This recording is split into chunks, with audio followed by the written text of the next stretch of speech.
विक्रम सम्वत 2072 को संविधान निर्माणसँगै नेपाल संघीय गणतान्त्रिक व्यवस्थामा प्रवेश गरेको छ।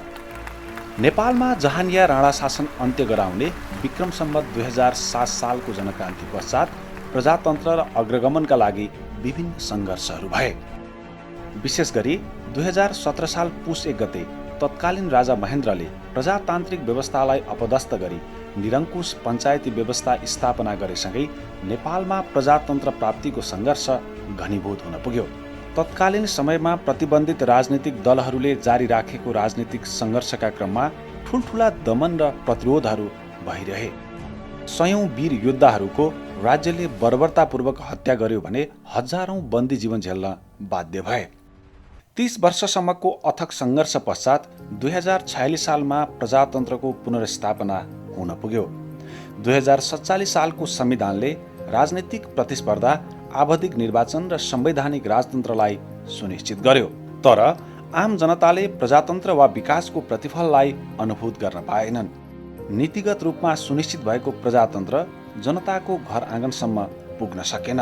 तर 2046 सालको प्रजातन्त्र पुनर्स्थापनाको 26 वर्ष पश्चात अर्थात् 2072 को संविधान निर्माणसँगै हरेक जनता राज्यको स्रोत र साधनमा हिस्सेदार भएको छ।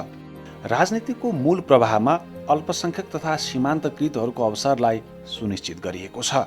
गणतन्त्र स्थापनासँगै आम जनताको सन्तति राष्ट्रको सर्वोच्च पदमा पुग्ने संवैधानिक सुनिश्चितता भएको छ।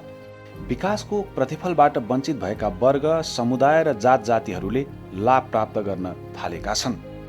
समानुपातिक सहभागितामूलक समाज निर्माणसँगै समाजवाद उन्मुख राज्य व्यवस्था निर्माणलाई संविधानले नै सुनिश्चित गरेको छ। संघीयता निर्माणसँगै आफ्नो क्षेत्रको भविष्य निर्माण गर्ने अधिकार स्थानीयहरूलाई प्राप्त भएको छ। हरेक वर्ग र क्षेत्रलाई राज्यको मूल प्रवाहमा ल्याउने सङ्घर्षको नेतृत्व कसले गर्यो? यसको स्पष्ट जवाब छ माओवादी सशस्त्र जनयुद्धले।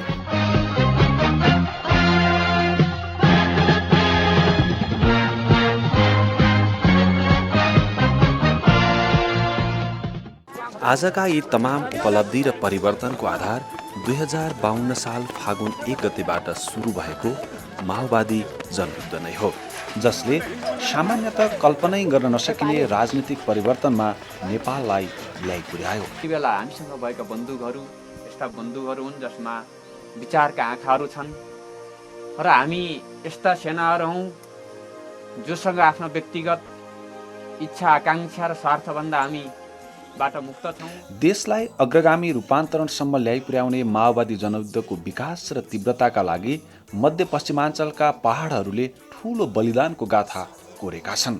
जतिखेर नेपालमा सशस्त्र विद्रोह हुन्छ वा देशका लागि विद्रोह आवश्यक छ भन्ने तथ्य प्राय हरेकका लागि मजाकको विषय बन्थ्यो, त्यतिखेर रुकुम र रोल्पाका जनताहरू सर्वहारा वर्ग मुक्तिको सपना देख्दै जनयुद्धको खाका कोर्दै थिए। सुरुमा 2050 सालमा ग्रामीण वर्ग सङ्घर्षको त्यो तयारीको निम्ति त्यो अङ्गारी बाङकोमा चाहिँ सुरुमा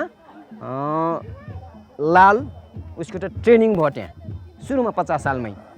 अनि त्यसपछि अलिकति मुख्यतः वैचारिक सैद्धान्तिक कुरा र त्यो सँगसँगै फिजिकलको कुराहरू थिए। मुख्यतः के भने कराते, ताइक्वान्डो हैन यस्ता खालकाहरू त्यस्तो थियो। मुख्यतः सामन्तहरूलाई सँग कसरी फाइट गर्न सकिन्छ, लड्न सकिन्छ भन्ने थियो र कसरी आफू चाहिँ सुरक्षित भइन्छ भन्ने ट्रेनिङ थियो। त्यसको पछाडि यो रुकुम जिल्लाको सन्दर्भमा जनयुद्धको सुरु थालनी हुनुभन्दा अगाडि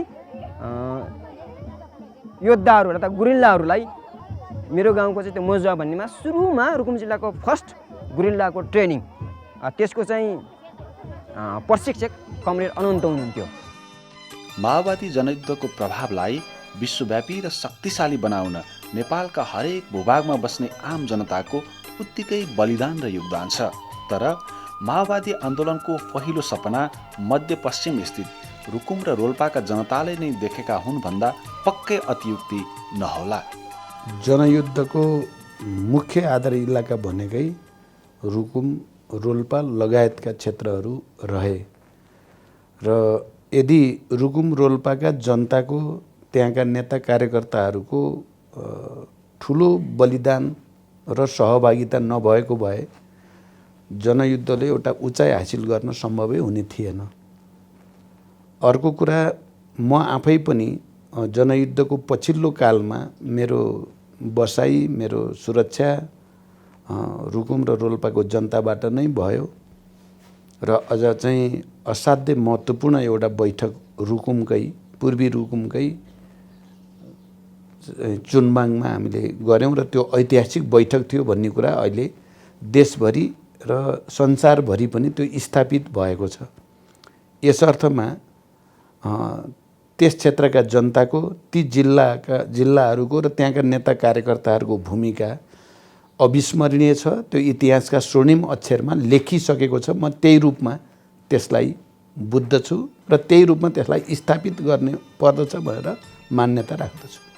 2062-63 को जनआन्दोलन, शान्ति प्रक्रिया, संविधान सभा र संविधान निर्माणसँगै युगान्तकारी परिवर्तनलाई सुनिश्चित गरेर माओवादी आन्दोलन लोकतान्त्रिक प्रतिस्पर्धात्मक राजनीतिमा प्रवेश गरेको छ। माओवादी जनयुद्धले स्थापित गरेको सामाजिक मूल्य, राजनीतिक परिवर्तन र गौरवपूर्ण बलिदानलाई जीवन्त राख्दै जनयुद्धको आलोकमा निर्मित भौतिक, सामाजिक र सांस्कृतिक मूल्यलाई पुँजीको रूपमा संग्रहित गरेर आम जनताको आर्थिक सबलीकरण गर्ने उद्देश्यसहित नेपाल सरकारले युद्ध पर्यटनलाई नेपालको समग्र पर्यटनको एक अङ्गको रूपमा स्थापित गर्ने नीति अख्तियार गरेको छ। सोही अनुरूप माओवादी जनयुद्धका क्रममा भएका तालिम स्थल, माओवादी जनमुक्ति सेनाले प्रयोग गरेका युद्ध सामग्रीहरू, नेपालको समग्र राजनीतिलाई प्रभाव पार्ने निर्णय गरेका स्थलहरूलाई जोडेर गुरिल्ला पदमार्गको अवधारणा अगाडि सारिएको छ। विशेष गरी बागलुङ, म्याग्दी, रुकुम र रोल्पा जिल्ला लगायतका भूगोलहरूलाई समेटेर तयार पारिएको गुरिल्ला ट्रेलले नेपालको पर्यटन उद्योगमा एक नवीनता र मौलिकता थप्ने विश्वास गर्न सकिन्छ। गुरिल्ला ट्रेल अर्थात् गुरिल्ला पदमार्गका लागि विभिन्न पदयात्रा मार्गहरू तय गरिएका छन्। खास गरी 2060 साल चैत्र 5 गते माओवादीले गरेको बेनी आक्रमण स्थल अर्थात् म्याग्दी जिल्लाको सदरमुकाम बेनीबाट गुरिल्ला पदमार्ग सुरु हुन्छ। राजधानी काठमाडौँबाट एक दिनको सडक यातायात मार्फत बेनीसम्म पुग्न सकिन्छ। बेनीबाट दरबाङ, फल्यागार, मोरेनी र गुर्जाघाट हुँदै करिब 4 दिनको पैदल यात्रा पश्चात ढोरपाटन शिकार आरक्ष क्षेत्रमा पुग्न सकिन्छ। नेपालको एकमात्र शिकार आरक्ष क्षेत्रको रूपमा रहेको ढोरपाटन शिकार आरक्ष क्षेत्र 1325 वर्ग किलोमिटरमा फैलिएको छ। नाउर, झारल, थार लगायतका 32 प्रजातिका स्तनधारी जनावर, डाँफे, मुनाल र चिर लगायतका 164 प्रजातिका चराहरू पाइने यो वन्यजन्तु आरक्ष अन्तर्राष्ट्रिय पर्यटनको महत्त्वपूर्ण थलोको रूपमा परिचित छ। जैविक विविधता र मनमोहक प्राकृतिक दृश्यले भरिपूर्ण ढोरपाटन आरक्षबाट एक दिनको पैदल यात्रा पश्चात मगर संस्कृतिको आदि थलोको रूपमा परिचित पूर्वी रुकुम जिल्ला स्थित तकसेरा पुग्न सकिन्छ। तकसेरा गुरिल्ला पर्यटनका दृष्टिले समेत महत्त्वपूर्ण थलो हो। 2056 साल चैत्र 22 गते तत्कालीन माओवादीले यहाँको तकसेरा इलाका प्रहरी कार्यालयमा आक्रमण गरेको थियो। तत्कालीन माओवादी नेता अर्थात् वर्तमानका उपराष्ट्रपति नन्दकिशोर पुनको नेतृत्वमा भएको तकसेरा आक्रमणले तत्कालीन समयमा माओवादी जनयुद्धलाई थप उचाइ प्रदान गरेको थियो। तकसेरामा पर्यटन प्रवर्धनलाई मध्यनजर गर्दै होमस्टे सञ्चालन गरिएका कारण आवास व्यवस्था सहज भएको छ। तकसेराको बसाई पश्चात एक दिनको पैदल यात्रा मार्फत लुकुम पुग्न सकिन्छ। लुकुम यही थलो हो जहाँ माओवादी जनयुद्धको क्रममा तत्कालीन जनसेनाका लागि राष्ट्रिय स्तरको तालिम र प्रशिक्षण सञ्चालन गरिएको थियो। भूमे गाउँपालिका वडा नम्बर 1 मा पर्ने लुकुममा 2054 साल र 2059 सालमा सैन्य प्रशिक्षण सञ्चालन गरिएका थिए। लुकुम मगर समुदाय बाहुल्य क्षेत्र हो। यहाँ मगर संस्कृति सम्बद्ध विविध सांस्कृतिक सम्पदाहरू देख्न सकिन्छ। यहाँको मौलिक जनजीवन पर्यटन विकासका लागि महत्त्वपूर्ण पुँजी हो। त्यसै गरी यस क्षेत्रमा प्रचलनमा रहेको झाँक्री नाचले यहाँको आदि संस्कृतिलाई अभिव्यक्त गरिरहेको छ।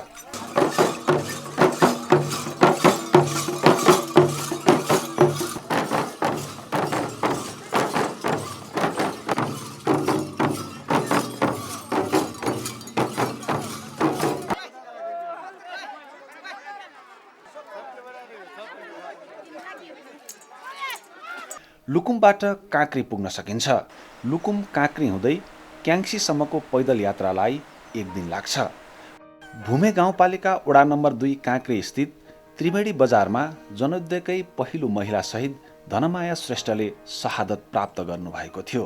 जनयुद्ध सुरु भएको 1 महिना मात्र पुरा भएको समय अर्थात् 2052 साल चैत्र 5 गते नेपाल प्रहरीले धनमाया श्रेष्ठको निर्ममतापूर्वक हत्या गरेको थियो। काँक्रीमा जनयुद्धकालमा युद्ध संरचनाका भग्नावशेषहरू यद्यावधि देख्न सकिन्छ। तत्कालीन समयमा काँक्री स्थित रूपुगामा निर्माण भएको तालिम स्थल गुरिल्ला युद्ध सम्बद्ध अध्ययन अनुसन्धानका लागि अर्थपूर्ण थलो हो। यसलाई नै बङ्कर भन्छन्। त्यसपछि दुश्मनलाई यहाँ त्यहाँदेखि छिरेर यहाँदेखि निस्केर यो त्यति स्पष्ट देखिँदैन अहिले होइन। यो सायद भी हुनुपर्छ, यो भी हुनुपर्छ, यो वाइ, त्यसपछि यो प्लस आकारको बनाएको हुन्छ यसरी, त्यो वाइ, त्यसपछि त्यो ओ हुनुपर्छ, यो चाहिँ 0। यो चारैतिरबाट हान्ने दुश्मनलाई घुमेर हान्ने, यो चाहिँ वाइ दुईतिर हान्ने। यहाँ तत्कालीन समयमा माओवादी जनमुक्ति सेनालाई विभिन्न प्रकारका सैन्य तालिमहरू प्रदान गरिन्थ्यो। यसलाई रिभर क्रस भन्छन् होइन। यतादेखि दौडेर आएर हतियार हुन्थ्यो हातमा, बन्दुक अथवा राइफल, एसएलआर जे पनि हुन्थ्यो। त्यति बेला 303 राइफलदेखि अरू हामीले देखाएको थिएनौँ, सायद थिएन पनि होला जनमुक्ति सेनासँग। त्यही लिएर हामीले ट्रेनिङ गऱ्यौँ। यहाँदेखि दौडेर यहाँ पानी हुन्थ्यो, पुरा पानी भरेको हुन्थ्यो, खाल्डो हुन्थ्यो, रिभर क्रस भन्छन् होइन। नदी काट्ने त होला, रिभर भनेको नदी, क्रस भनेको काट्ने होइन। अनि त्यसपछि त्यहाँ एउटा 80 जतिको 2वटा काठ हालेर त्यसमा बल्ला हालेको हुन्थ्यो। त्यसलाई एउटा हातमा हतियार हुन्थ्यो। अब त्यो अहिले छैन, अब देखाइन्थ्यो पनि होइन। अब त्यसलाई अब नसमाएर नाक्ने कि हतियार बचाउनु पऱ्यो पहिला, त्यसलाई नाक्ने। अर्को 80को हुन्थ्यो, त्यसलाई नाक्न सकियो भने, दौडेर नाक्न सक्यो भने हात समातेर नाक्ने, सकिएन भने हतियार बचाउने, छाती त्यसमा अड्याएर हाम फाल्ने। त्यसपछि 3वटा ट्रेनिङ भयो। यहाँ फेरि ब्यान्ड रन भनेर भन्छौँ त्यति बेला। अब ब्यान्ड रन भनेको अलि यसरी दौडिने भित्रबाट हतियार लिएर। माथि काँडे टार हुन्थ्यो, अब काँडे टारको सङ्केत बनाएको देखिन्थ्यो यहाँनिर। काँक्रीमा मगर तथा आदिवासी जनजाति सम्बद्ध संस्कृति र सभ्यतालाई संरक्षण गर्न आदिवासी जनजाति सङ्ग्रहालयको स्थापना गरिएको छ। 2068 सालबाट निर्माण सुरु गरिएर 2070 सालमा सम्पन्न गरिएको सङ्ग्रहालयमा आदिवासी जनजातिहरूको परम्परा र संस्कृतिमा आधारित विभिन्न सामग्रीहरू राखिएको छ। मगर संस्कृति सम्बद्ध वेशभूषा, दैनिक प्रचलनका सरसामग्री राखिएको यो सङ्ग्रहालयले स्थानीय संस्कृतिको संरक्षण गर्नु सँगसँगै भावी पुस्तालाई संस्कृति र सभ्यता हस्तान्तरणमा सहयोग पुर्याउने विश्वास गर्न सकिन्छ। काँक्रीबाट छोटो समयमा नै क्याङ्सी पुग्न सकिन्छ। भूमे गाउँपालिका वडा नम्बर 3 स्थित क्याङ्सीमा माओवादी जनयुद्धकालमा स्थापित बासु स्मृति मोडल विद्यालय रहेको छ। दुलीमा पहिलो पटक स्थापना गरिएको विद्यालय सुरक्षा र विविध कारणले 2061 सालमा छिपखोलामा सारियो भने 2062 सालमा क्याङ्सीमा पुनः स्थापना गरिएको थियो। माओवादी जनयुद्ध सम्बद्ध शिक्षा नीति र गुरिल्ला युद्ध अन्तर्गतको अध्ययन थलो बनाउने उद्देश्यले भूमे गाउँपालिकाले यस विद्यालयलाई सङ्ग्रहालयको रूपमा विस्तार गर्ने तयारी गरिरहेको छ। द्वन्द्वको अवस्थामा कार्यकर्ताको बालबच्चाहरू, नेताका बालबच्चाहरू, घाइतेका बालबच्चाहरू, तपाईँको शहीदका बालबच्चाहरूको पठन पाठनको निम्ति छुट्टै जनवाटी विद्यालयको रूपमा चाहिँ विकास गरेर त्यति बेलाको तत्कालीन राज्यको चाहिँ पाठ्यक्रमभन्दा अलग र व्यावहारिक र वैज्ञानिक पाठ्यक्रम निर्माण गरेर छुट्टै शिक्षा प्रणालीको रूपमा विद्यालय सञ्चालन गरेको जनवादी स्कुल भन्ने चाहिँ गरिन्थ्यो। त्यति बेलामा बासु स्मृति नमुना चाहिँ विद्यालयको रूपमा रहेको क्याङ्सी, जहाँ आजभोलि पनि हामी त्यति बेलाको पठन पाठनको बेलामा रहेका अध्ययन सामग्री पाठ्य पुस्तकको रूपमा रहेका चाहिँ छन्। त्यति बेला बालबच्चाहरूले प्रयोग गरेका चाहिँ हरेक सामग्री रहेका चाहिँ छन्। आवासीय रूपमा रहेको चाहिँ विद्यालयको चाहिँ सामग्री रहेको छ, त्यसलाई चाहिँ एउटा चाहिँ सङ्ग्रहालयको रूपमा विकास गर्नको लागि हामी त्यसको लागि आवश्यक बजेटको व्यवस्था गर्ने आगामी वर्षमा भन्ने हामी सोच बनाएका चाहिँ छौँ। क्याङ्सीमा विक्रम सम्वत 2061 सालमा माओवादी जनमुक्ति सेनाको राष्ट्रिय स्तरको सैनिक तालिम सञ्चालन गरिएको थियो भने माओवादी पार्टी सम्बद्ध राष्ट्रिय स्तरका भेला र बैठकहरू यहाँ आयोजना गर्ने गरिन्थे। यो वडा यो क्याङ्सी गाउँमा चाहिँ तपाईँको चाहिँ राष्ट्रिय भेला 61-62 सालमा चाहिँ तपाईँको चाहिँ राष्ट्रिय बुद्धिजीवी भेला भयो, अनि चाहिँ राष्ट्रिय शिक्षक सङ्गठनको भेलाहरू भयो। त्यतिखेर चाहिँ सबै यो समाजले चाहिँ सबै चाहिँ खानपान गर्ने सबै व्यवस्थापन उसले गरे पनि यहाँको दाउराहरू चाहिँ यहाँको जो लोकल जो मेटेरियल थियो, लोकल चिजहरू चाहिँ सबै उसैले चाहिँ यो ओडाले प्रत्येक चाहिँ घरले चाहिँ अब चाहिँ सहयोग गरेको थियो। हाम्रो जिल्लाको सन्दर्भमा ठुल्ठुला ट्रेनिङ स्थलहरू आधार इलाका बनिसकेपछि केन्द्रीय स्तरका ट्रेनिङहरू, प्राइभेट ट्रेनिङहरू चुनबाङ यहाँ क्याङ्सीमा, त्यस्तै माथि लुकुममा, त्यहाँ अब त्यसो सँगसँगै स्वास्थ्य ट्रेनिङ पनि भयो। यहाँ स्वास्थ्य ठुल्ठुला शिविरहरू, अपरेसनका शिविरहरू, जस्तै यो हड्डीहरू भाँचेको उयोहरू पनि अपरेसन यहाँ सुरु भयो। यो इन्डियाको भाइचारासँग पार्टीले आएर यहाँ चाहिँ ट्रेनिङ चाहिँ दिएको थियो। त्यसबाट हाम्रो युद्धमा धेरै सफलता हासिल गर्यो। स्वास्थ्यमा चाहिँ उपचारको मामिलामा बाहिर चाहिँ प्रदेशमा छ, त्यो विदेशमा पठाउन अलिक कम हो त्यहाँदेखि। अब यस्तो लामो समयपछि, लामो छोटो हेर्दा त 10 वर्षको कुरा आएछ, तर हाम्रो अभ्यास तयारी सैद्धान्तिक त्यो सँगसँगै अरू आत्मगत तयारी, वस्तुगत भन्दा पनि आत्मगत तयारी गर्न धेरै लामो समय लाग्यो। अहिले चाहिँ अब यत्रो लामो समयपछि एउटा चाहिँ सम्पत्ति प्राप्त गरेका छौँ हामीले, राज्यले प्राप्त गर्यो। र यसलाई चाहिँ यो गुरिल्ला ट्रेल अथवा पदमार्ग अथवा युद्ध पर्यटनको विकासको निम्ति यसलाई प्रबन्धन गर्नुको निम्ति राज्यले अहिले जसरी त्यसले व्यवस्थापन गर्नुको निम्ति भौतिक पूर्वाधारहरूको आवश्यकता छ प्रबन्धन गर्नुको निम्ति, त्यो सँगसँगै फेरि आम जनतामा पर्यटनको निम्ति त्यस्तो खालको चाहिँ सामाजिक चेतनाको विकास गर्नु चाहिँ एकदमै आवश्यकता छ। क्याङ्सीबाट महत एकै दिनमा पुग्न सकिन्छ। रुकुम जिल्लाको महत क्षेत्र माओवादी जनयुद्धमा सबैभन्दा बढी बलिदान गर्ने क्षेत्रको रूपमा समेत परिचित छ। साबिक जिल्लाको सन्दर्भमा सबभन्दा बढी यो हाम्रो गाविसमा सबभन्दा बढी शहीद भएको ठाउँ हो, 49 जना त्यत्रो चाहिँ भएको। र त्यस्तो ठाउँमा चाहिँ स्मारक बनाउने, त्यस्तो खालका बनाउने, त्यो सँगसँगै जस्तै कब्जा भएको यहीँको सन्दर्भमा थुलिराईको कब्जा भएको त्यस्तो खालको चाहिँ कृत्रिम प्रकारको बनाउने, यस्ता खालका स्ट्रक्चरहरू बनाएपछि बाहिरीहरू पनि पर्यटक भित्रिने कुरा पनि हुन्थ्यो। त्यो सँगसँगै जनताको आय आर्जन पनि, आर्थिक स्थिति पनि बढ्थ्यो होला, उठ्थ्यो होला। त्यस्तोसँगै त्यो सँगसँगै सामाजिक सभ्यताको पनि विकास हुन्थ्यो, जनताको हुन्थ्यो होला। यही ठाउँ हो जहाँ पिबीदेखि लिएर पिबीको बैठक बसेको, र यो ठाउँ अति महत्त्वपूर्ण छ जहाँ चाहिँ गोरेला ट्र्याकहरू छ, जहाँ चाहिँ यहाँ जनयुद्धको चाहिँ पूर्व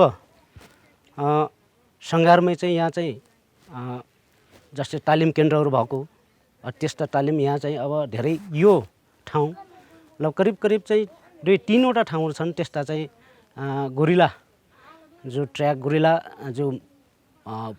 जो अहिले चाहिँ सरकार जो माथिबाट पनि भएको छ। र हामीले के सोचेको छौँ त भन्दाखेरि यसमा हामी प्रतिनिधिले पनि माथि राज्यसँग समन्वय गरेर जसरी यहाँ हुनुपर्छ, एउटा एक खालको चाहिँ यो ठाउँलाई विश्वमै एउटा चिनारी दिनुपर्छ भन्ने हिसाबले हामी चाहिँ यो माग पनि गरिरहेका छौँ।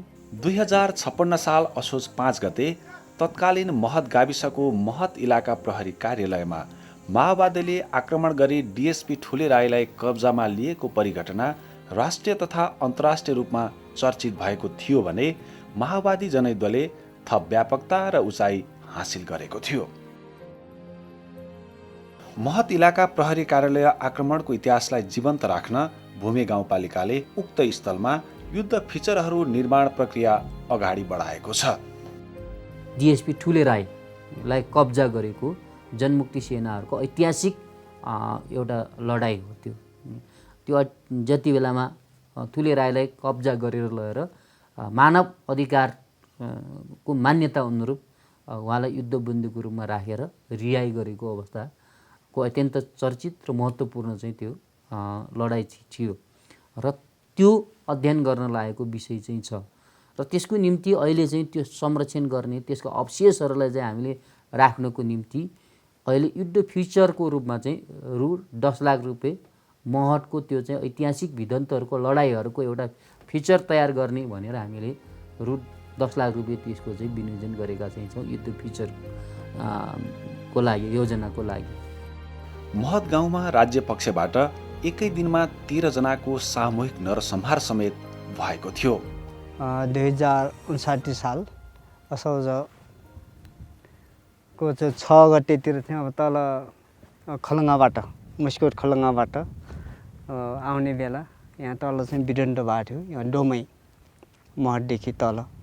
अनि उसले चाहिँ उतैतिर बलक गर्ने बेला त्यहाँ भएको थियो।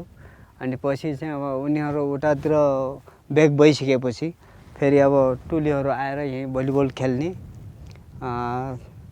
ऊमा चाहिँ व्यस्त रहेछन्। त्यतिखेर चाहिँ अब ऊ फेरि आर्मी फेरि पुनः चाहिँ अब रातारात अब कतिखेर आयो, बिहान चाहिँ अब सबेरै चाहिँ अब त्यतिखेर अब 10-11 बजीतिर भयो हुनु हो। उनीहरू चाहिँ आएको चाहिँ अब थाहै पाएनन्। अनि चाहिँ अब त्यति उनी गाउँ पसिसकेको रहेछ। त्यहाँ उनीहरूले चाहिँ अब आक्रमण कोही यताबाट कोही उताबाट गरेर घेरा हालेर चाहिँ आक्रमण गर्यो। आक्रमण गर्दाखेरि यहाँ त्यतिखेर जनौटी सेनाहरू त त्यति चाहिँ अब मरेनन्। अब एउटा दुईवटा चाहिँ अब वरपरका मरे। धेरै जसो चाहिँ यही गाउँका लाटा सोझा जनताहरू चाहिँ अब मरे। महतकै लावाङमा 2061 साल माघ 19 गते तत्कालीन माओवादीको पोलिट ब्युरो बैठक बसेको थियो। लावाङ बैठकको नामले चर्चित उक्त बैठकले माओवादी नेता डाक्टर बाबुराम भट्टराईलाई कारबाही गरेको थियो। वैचारिक अन्तरसङ्घर्षको क्रममा तत्कालीन माओवादीले भट्टराईलाई जिम्मेवारी विहीन बनाएर गरेको कारबाहीले ठूलो तरङ्ग स्थापित गरेको थियो। महत लावाङ स्थित गुहाङमा 2050 सालमा माओवादी जनयुद्ध पूर्व तयारीका लागि गरिएको सैन्य तालिम माओवादी जनयुद्धको अर्थपूर्ण पाटोको रूपमा रहेको छ। त्यसै गरी महत स्थित मारिङमा 2057 सालमा सामूहिक कृषि प्रणालीलाई अवलम्बन गर्दै स्याउ फारम तथा सामूहिक तरकारी खेती उत्पादन प्रयोगमा ल्याइएको थियो। उक्त फारम वर्तमान समयमा पनि देख्न सकिन्छ। लावाङबाट करिब 1 दिनको पैदल यात्रा पश्चात चुनवाङ पुग्न सकिन्छ। नेपाली राजनीतिलाई नै प्रभाव पार्ने महत्त्वपूर्ण स्थलको रूपमा सुविख्यात चुनवाङको भेरी डाँडामा 2062 साल असोजमा बसेको तत्कालीन माओवादीको केन्द्रीय समिति बैठकले शान्ति र संविधानको कार्यदिशा तय गरेको थियो। यो बैठकको उद्घाटनको क्रममा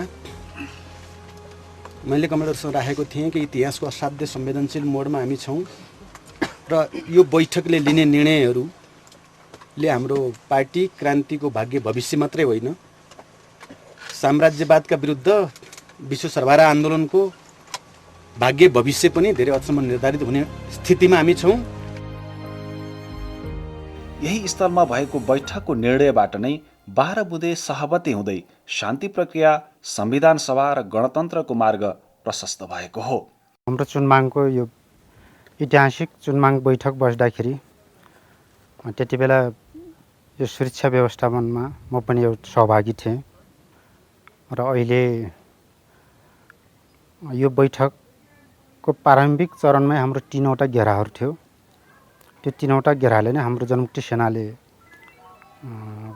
सुरक्षा गरेको थियो। बाहिरी घेरा र बिचको घेरा र यो अतिथि हाम्रो हेडक्वार्टरले सुरक्षा गर्ने हाम्रो 3वटा घेरा थियो। त्यो 3वटा घेराको म भित्री घेरामा नै म थिएँ। हेर्नुहोस्, महत्त्वपूर्ण ऐतिहासिक निर्णय गरिएको भेरी डाँडाको बैठक स्थललाई नेपाल सरकारले गणतन्त्र सङ्ग्रहालयको रूपमा विकास गर्ने तय भएको छ। 2073 साल पुस 9 गते तत्कालीन प्रधानमन्त्री पुष्पकमल दाहालले गणतन्त्र सङ्ग्रहालयको उद्घाटन गर्नुभएको थियो।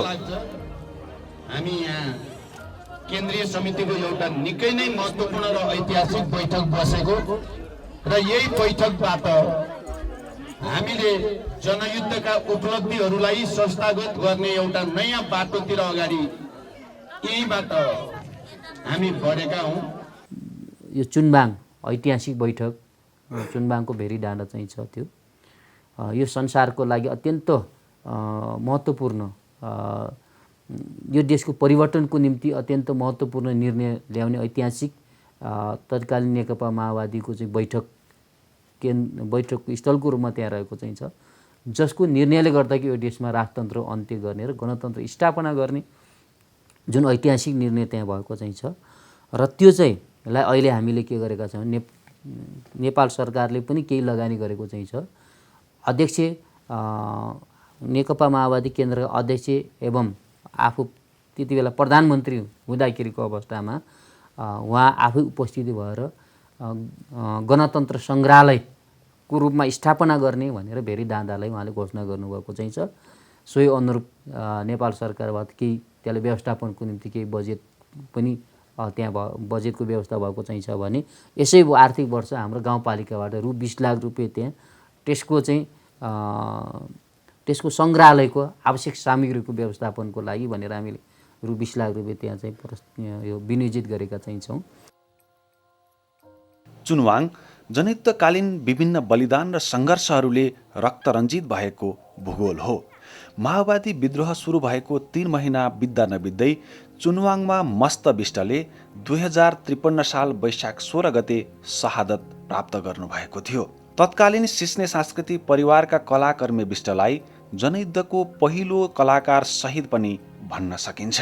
त्यसै गरी यही चुनवाङ स्थित बुढा गाउँ र च्याङचुङमा तत्कालीन केन्द्रीय सैन्य प्रतिष्ठान र क्षेत्रीय कार्यालयहरूलाई संयोजन गर्न सञ्चार हेडक्वार्टर स्थापित गरिएको थियो। माओवादी जनयुद्धकालमा नेपालकै पहिलो जनसरकार जिल्ला घोषित भएको रुकुम जिल्लामा तत्कालीन जनसरकारले विभिन्न उत्पादन तथा व्यवसायिक कार्यहरूको थालनी गरेको थियो। 2057 साल पौष 5 गते पूर्णबहादुर घरती मगरको नेतृत्वमा रुकुम स्थित बाँफीकोटमा घोषित भएको जनसरकारले समुदाय स्तरमा विभिन्न लघु उद्यमहरू सञ्चालनमा ल्याएको थियो। उक्त लघु उद्यमहरूबाट कपडा, झोला, ड्राई फ्रुट, साबुन, मैनबत्ती लगायतका सामग्रीहरू उत्पादन हुन्थे। पूर्वी रुकुमको भूमे गाउँपालिका सँगसँगै सिस्ने गाउँपालिका क्षेत्र पनि माओवादी जनयुद्धको आधार क्षेत्र हो। विशेष गरी 2057 साल चैत्र 19 गते तत्कालीन माओवादीले रुकुमको रुकुमकोट चौकीमा गरेको भीषण आक्रमणले गाउँ गाउँबाट प्रहरी चौकीहरू सदरमुकाम केन्द्रित हुने अवस्था सृजना भएको थियो। 2057 चैत्र 19 गते का दिन आक्रमण भइसकेपछि यहाँदेखि चाहिँ सरकारी सुरक्षाकर्मीहरू खास गरी यो जिल्लाका रुकुमकोट मा यहाँ रहेको चाहिँ तत्कालीन चाहिँ इलाका प्रहरी, त्यसपछि तकसेरा, महत जुन खालका चाहिँ कारोबार भयो, त्यसपछि चाहिँ रुकुम जिल्लामा भएका चाहिँ 26 वटा पुलिस चौकीहरू चाहिँ एकै साथ सदरमुकाम केन्द्रित गरिएको थियो। माओवादी युद्धले निर्माण गरेका सामाजिक सांस्कृतिक मूल्य सँगसँगै युद्ध पर्यटनका विविध विषयहरूमा अध्ययन अनुसन्धान गर्न सकिने यो क्षेत्र पर्यटनका लागि अद्भुत प्रतीत हुन्छ। यहाँको पर्यटन प्रवर्धनका लागि स्थानीय सरकार सँगसँगै सङ्घ संस्था र स्थानीयहरू सक्रिय हुन थालेका छन्।